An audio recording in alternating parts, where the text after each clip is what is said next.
స్ఫూర్తి. ఇక్కడ మీరందరినీ చూసినప్పుడు ఉదయం నుంచి మాట్లాడుతున్నా ఎవరెవరు ఎక్కడెక్కడ నుంచి వచ్చారని. దగ్గర దగ్గర 12 దేశాలు ఇచ్చారు, ఇంకా ఎక్కువ ఉంటాయి కానీ ఇక్కడ ఉండేవాళ్ళు 12 దేశాలు ఉన్నారు. ఆంధ్రప్రదేశ్లో జిల్లాల మరిగా మీరు ఈ దేశాల్లో ఉన్నారు. యూకే నుంచి వచ్చారు, చేలు పైకెత్తండి. యూకే వాళ్ళందరూ చేలు పైకెత్తండి. Okay, very good. స్విట్జర్లాండ్, ఎక్కడైతే ఉన్నాం ఇక్కడే. ఒకప్పుడు నేను ఎయిర్పోర్ట్కి వస్తే ఎవరు కనపడేవాళ్ళు కాదు, ఒక్కరు కూడా ఉండేవాళ్ళు కాదు. కాదమ్మా, బిగినింగ్లో మీరు ఎవరు లేరు, 95లో ఎవరు లేరు ఇక్కడ. తర్వాత వచ్చారు మీరంతా. అప్పట్లో ఇక్కడ ఎవరూ లేరు. యూరోప్లో అసలు తెలుగు వాళ్ళే ఉండేవాళ్ళు కాదు, ఇండియన్స్ కూడా లేరు. అప్పట్లో యూరోప్ కూడా ఇండియన్స్ని అలో చేసేవాళ్ళు కూడా కాదు, కన్జర్వేటివ్గా ఉండేవాళ్ళు. ఇప్పుడిప్పుడు లిబరలైజ్ అయ్యారు. అందుకే అందరూ మన వాళ్ళు చాలా తెలివైన వాళ్ళు. ఎక్కడ అవకాశాలు ఉంటే అక్కడికి వెళ్ళిపోతారు. అప్పుడు నేరుగా అమెరికాకి వెళ్ళిపోయారు. ఇప్పుడు అమెరికా నుంచి చూస్తే ఇప్పుడే ఒక మిత్రుడు మాట్లాడాడు, చాలా బాగా చెప్పాడు. బోలెడన్ని అవకాశాలు ఉన్నాయి యూరోప్లో. ఇది ప్రారంభం మాత్రం. మీరు ఊహించనటువంటి అవకాశాలు ఇండియన్స్కి ప్రపంచం మొత్తం వస్తాయి. ప్రత్యేకంగా తెలుగు వాళ్ళు అందరిలో అగ్రస్థానంలో ఉంటారు, దానికి అనుమానమే లేదు మీకు. అయితే అప్పుడప్పుడు నేను మాట్లాడినప్పుడు అనిపిస్తుంది మీకు, ఈయన ఇట్లే మాట్లాడతాడులే, మనం చేసేది ఏముంది, వచ్చాం విన్నాం వెళ్ళిపోయి పడుకుందాం అనుకుంటారు. అది కాదు. ఒక పట్టుదలతో మీరు చేయగలిగితే ఈరోజు నేను ఇదైనా ఒకసారి మాట్లాడతాను. జర్మనీ నుంచి వచ్చారు, చేలిపోతాను. జర్మనీ ఒకప్పుడు మోస్ట్ అడ్వాన్స్డ్ కంట్రీ, ఇప్పుడు కూడా, రేపు కూడా టెక్నాలజీలో. కానీ యూరోప్ మొత్తం ఏజింగ్ ప్రాబ్లంతో మీకు ఎక్కువ అవకాశాలు వచ్చే పరిస్థితికి వచ్చాయి. ఇటలీ, చేలిపైగతని ఇటలీ నుంచి ఎవరు వచ్చారు? కొంతమంది వచ్చారు. నార్వే నుంచి వచ్చిన వాళ్ళు చేలిపైగతండి, మార్నింగ్ కనపడ్డారు. Sweden, Poland, France, Netherlands, Ireland, Belgium, Austria.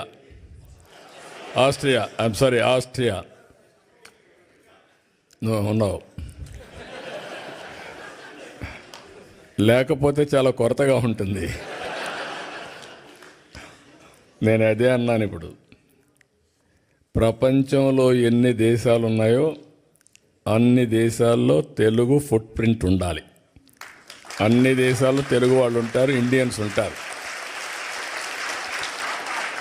అది సాధ్యం. ముందు ఆ విశ్వాసం మీకు వస్తే ఇది ఎట్టి పరిస్థితుల్లో కూడా జయప్రదం అవుతుంది. ఇప్పుడే మన వాళ్ళందరూ మాట్లాడినట్టు నా జీవితంలో ఇన్ని దేశాల్లో మీరు ఉన్నారని కూడా ఊహించలేదు. నేను మీరు వెళ్తారని కూడా ఊహించలేదు. చెప్పాను చాలాసార్లు, ఎప్పుడు మాట్లాడినా చెప్తూనే ఉంటాను. కానీ దాన్ని అందిపుచ్చుకొని మీరు ఇన్ని దేశాలకు పోతే, ఫస్ట్ టైం నేను జైల్లో ఉన్నప్పుడు ఎక్కడెక్కడి నుంచో మీరు డెమాన్స్ట్రేషన్లు చేస్తూ ఉంటే ఇన్ని దేశాల్లో తెలుగు వాళ్ళు ఉన్నారా అని నాకే ఆశ్చర్యం కలిగే పరిస్థితి వచ్చింది.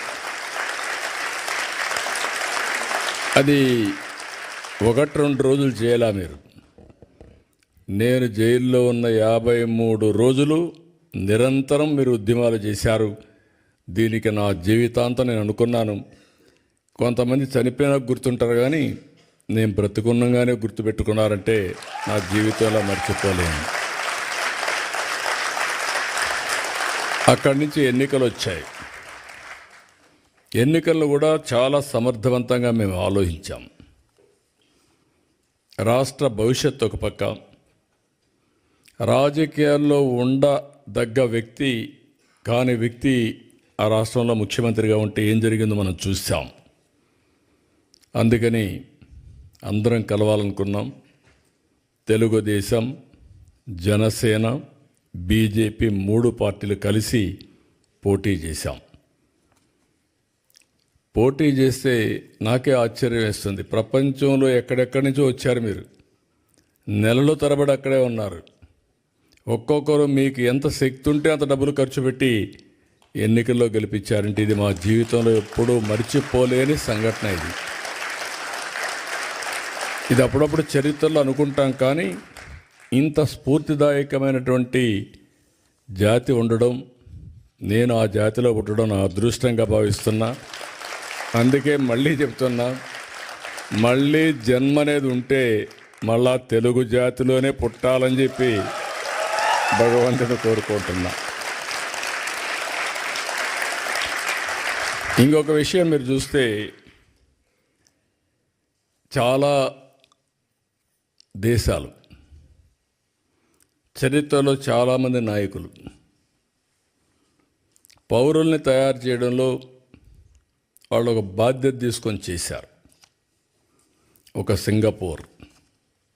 సింగపూర్ని ఒక ఫిషర్మెన్ విలేజ్ని ఈరోజు మోస్ట్ లివబులే కాకుండా మోస్ట్ అడ్వాన్స్డ్ దేశంగా తయారు చేశారు ఒక పబ్లిక్ పాలసీలో ఆనాటి పాలకులు లీ కువాన్ యూ. ఇలాంటి అన్ని దేశాల్లో కూడా మనం చూస్తే ఇదే చరిత్ర మనకు గుర్తొస్తుంది. చరిత్ర అంతా నేను అందుకే 95లో ముఖ్యమంత్రి అయినప్పుడు ఆలోచించాను. మన రాష్ట్రం అంతా ఆంధ్రప్రదేశ్ అంటే వ్యవసాయం, అక్కడికక్కడే వ్యవసాయం చేసుకుంటూ అదే పనుల్లో ఉండేవాళ్ళం. మీరు గుర్తుపెట్టుకోవాల్సింది, మీలో కూడా ఎందుకు నేను మాట్లాడుతున్నానంటే, ఎప్పటికప్పుడు మీలో కూడా ఒక ఆలోచన విధానం రావాలి, చైతన్యవంతులు కావాలని చెప్తున్నాను. 91లో ఆర్థిక సంస్కరణలు వచ్చాయి. నేను 95లో ముఖ్యమంత్రి అయ్యాను. 93 ఆ ప్రాంతంలో ఇంటర్నెట్ రెవల్యూషన్ వచ్చింది.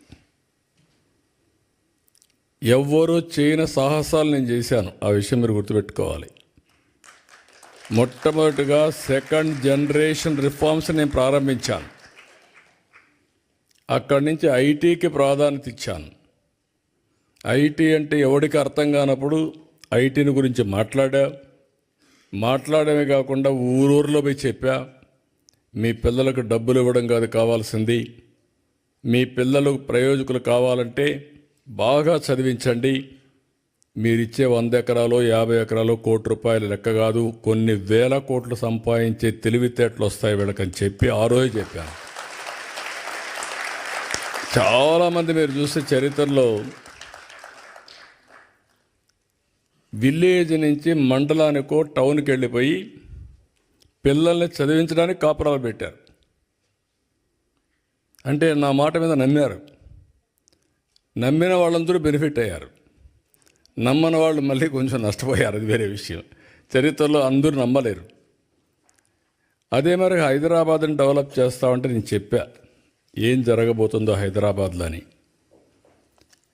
తెలివైన వాళ్ళు, ముందుండేవాళ్ళు పెట్టుబడులు, అది కూడా చెప్పాను. మీరు కూడా భూమి అమ్మద్దండి అని కూడా చెప్పేవాడిని. ఇప్పుడు అమ్మేస్తే మళ్ళీ విలువ పెరుగుతుంది, అప్పుడు బాధపడతారు, ఏదో అవసరం కొద్దికే ఇచ్చేయమని చెప్పాను. ఈరోజు హైదరాబాద్ వల్ల తెలంగాణ రాష్ట్రానికి దేశంలో నెంబర్ 1 పర్ క్యాపిటా ఇన్కమ్ వచ్చిందంటే ఆ రోజు నేను వేసిన ఫౌండేషనే దానికి కారణం. నేను ఎవ్రీడే మీకు చెప్పేవాడిని. ఫస్ట్ డేస్లో